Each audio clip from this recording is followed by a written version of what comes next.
Direccionamiento físico está ligado a lo que llamamos dirección MAC o dirección física, ¿no?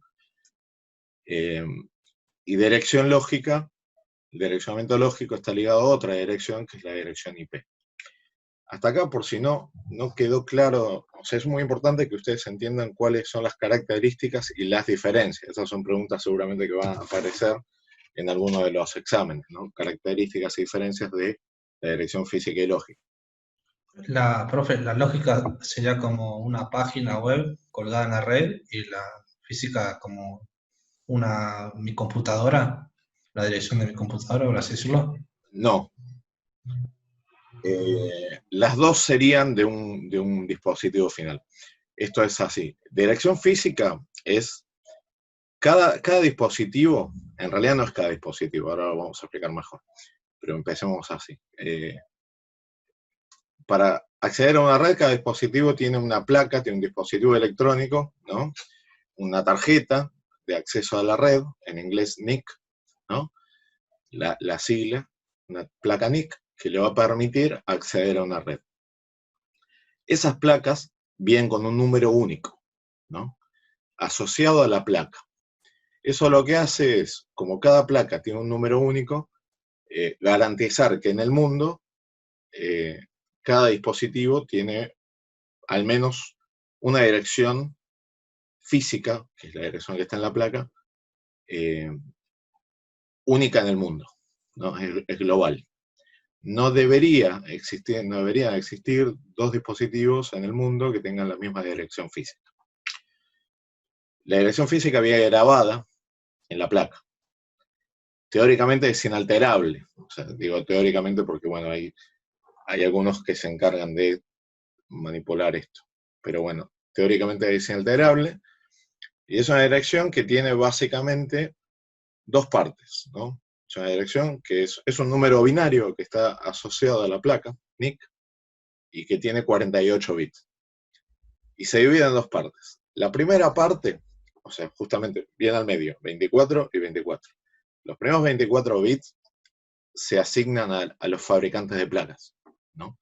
Entonces, cada fabricante tiene un único número que identifica sus placas. Los segundos 24 bits son la parte individual, o sea, son el número que se va a asignar a cada plaqueta que se produzca. Entonces, si cada uno con 24 bits, el número es muy, muy grande, imagínense, o sea, tenemos 3 bytes, y con eso cada fabricante puede fabricar la cantidad de placas necesarias, lógicamente sin repetir ninguna dirección. Estos códigos, este número de dirección física, es por placa de red, ¿no? Eso quiere decir que si en una máquina tengo más de una placa, que hoy es muy habitual, porque por ejemplo tenemos la placa de red cableada Ethernet, tiene una dirección física, pero si mi máquina tiene acceso a Wi-Fi y tiene una placa wireless, va a tener otra dirección física para la placa wireless.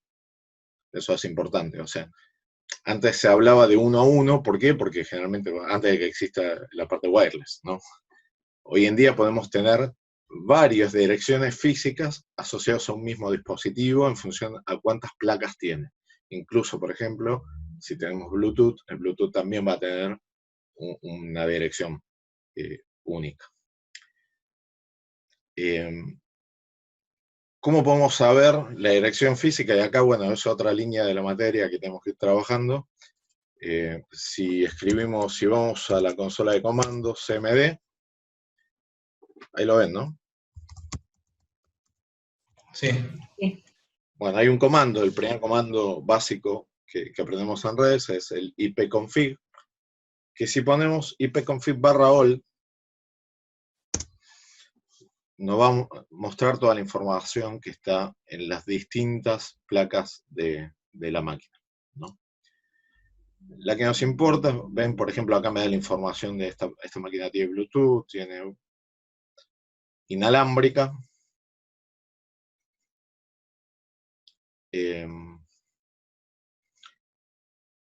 Y acá, en dirección física, lo que van a ver es una dirección que tiene este formato. ¿Por qué? Porque son estos 48 bits que se muestran en formato hexadecimal. Es una característica de la dirección física que se muestra en formato hexadecimal. ¿No? Los guiones son solamente para facilitar lectura, pero estos son los 48 bits. Los 3 primeros son los del fabricante, los 3 últimos son los de la placa. Bien. Ahora,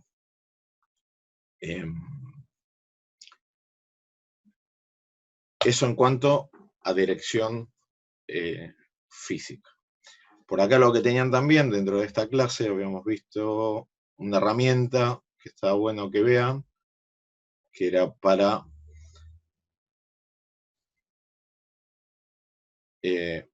por ejemplo, poniendo un fabricante te mostraba el prefijo de la placa de red. Por ejemplo, estos son prefijos de direcciones MAC. En hexa, ¿no?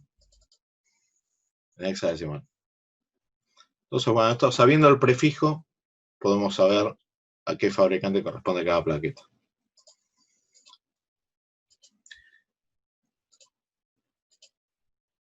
Uy, me fui de la página. Volvemos.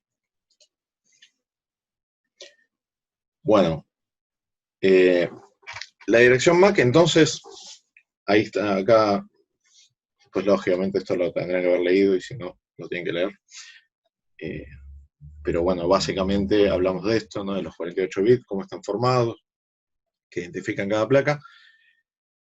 Y esta dirección, o sea, identifica a una placa de red o a un individuo dentro de la red. En 10 minutos cortamos, pero volvemos, ¿no? Que nos falta bastante.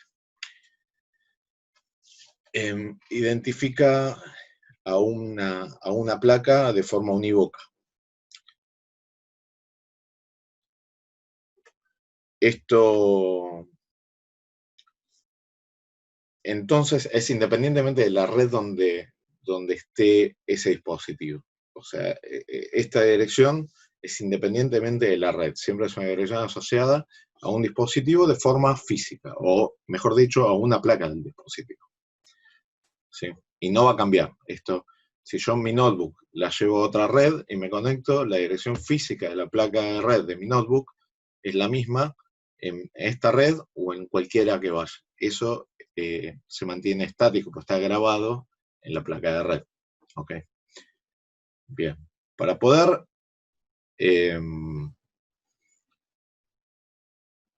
conectarse a una red, hace falta otra dirección, que es lo que llamamos dirección lógica.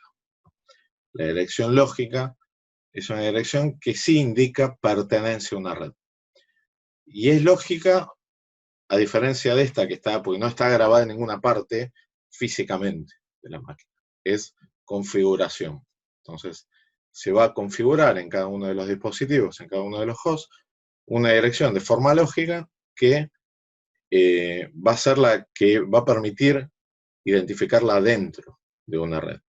¿Sí? Esa es la famosa dirección IP, ¿no? O dirección IP, la van a escuchar por ahí.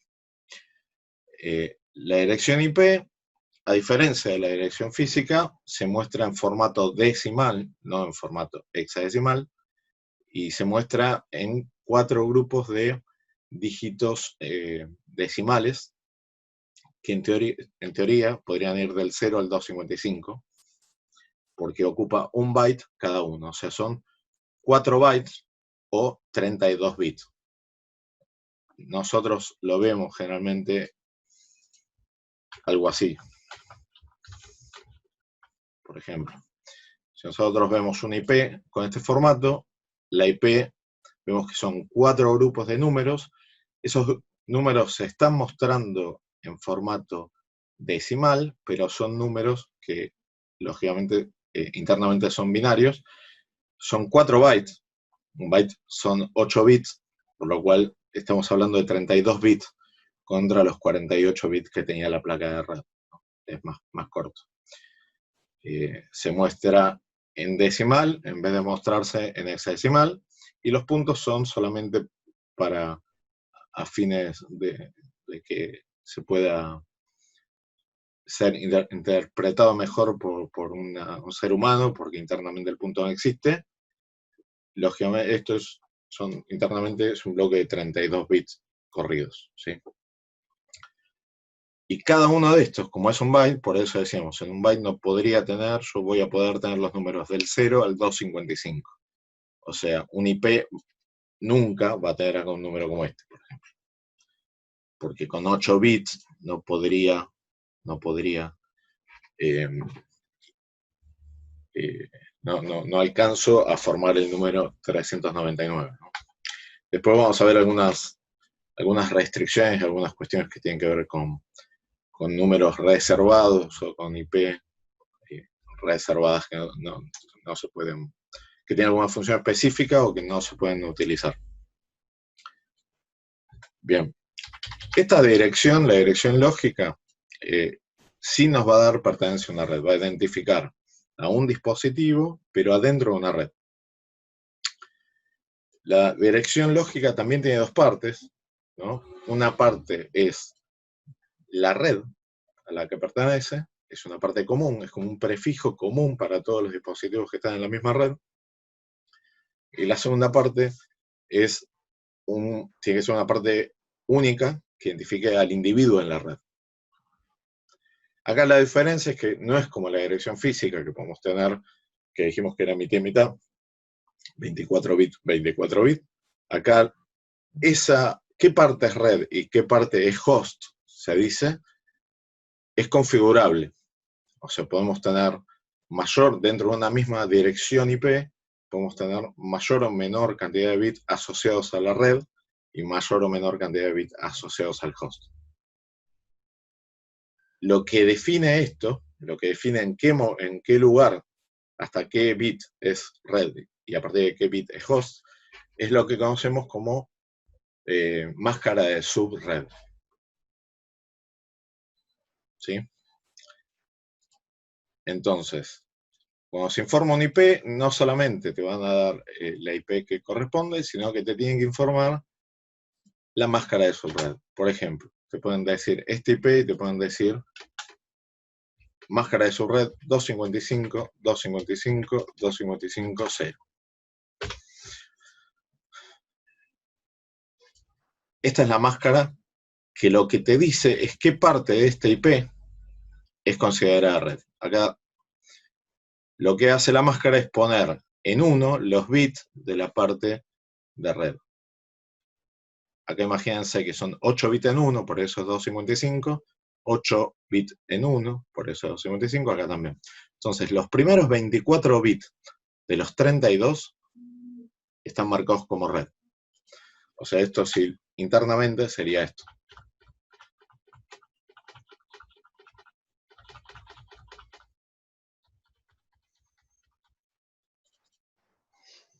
Esta es la máscara. Son 24 bits en 1 y 8 bits en 0. Lo que me dice es que los 3 primeros octetos son la parte común que identifica la red y que el 2 es la parte que identifica el host. ¿Sí? Esto en notación Linux lo van a ver también como, por ejemplo, /24. Que es lo mismo. Te está diciendo que son 24 veces más simple, pero te está diciendo que de esta dirección, 24 bits son los que corresponden a la red y el resto es host. Podríamos tener /16, que sería que esta parte solo es red, /8, que solamente esto es red, o podríamos tener algún número intermedio en el caso de las subredes, que lo vamos a ver más adelante. ¿Sí?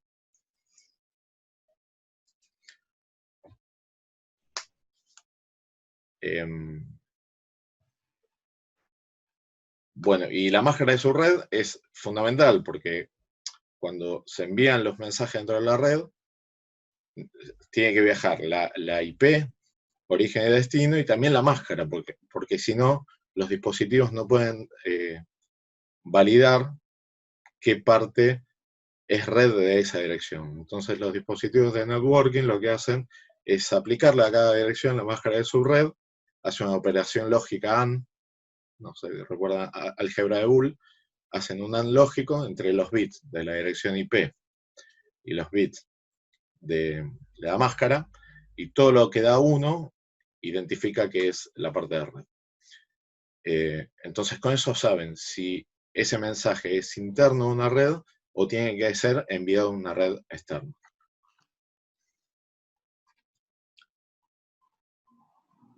Nos queda un minuto.